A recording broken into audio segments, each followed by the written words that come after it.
this month is all about swollen limbs. Maybe you've had some issues with sitting too long or something like that.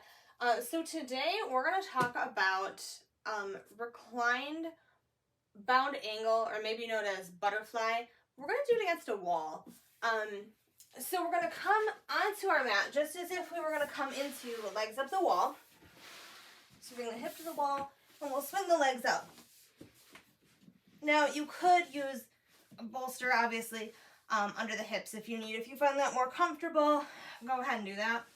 And we're just going to start to open the hips. So we're going to bring the knees together and then slowly bring them apart, kind of warming up those joints. Now, if this is something you're putting at the beginning of a class, you want to make sure that you really are mindful of not just going right into this one. So I have my sit bones up against the wall. You could pop a block back there if that's something that helps you feel more comfortable. So we're going to bring the bottoms of the feet together. Now we're not forcing the knees down.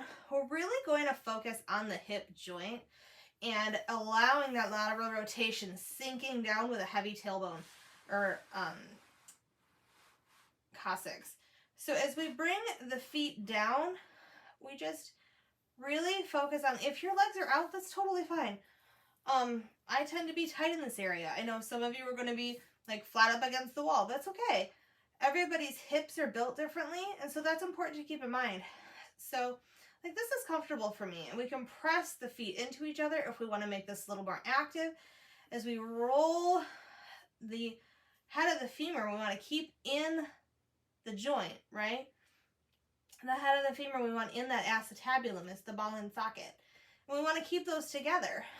And so we focus on those, we bring our attention there while we're doing all of this.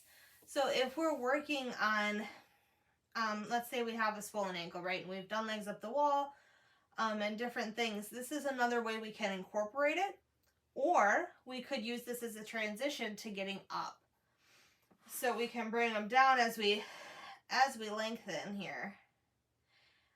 And you could go side to side if that feels good. The other thing you can do, like we talked about a pump, is bring them back up and then bring them back down.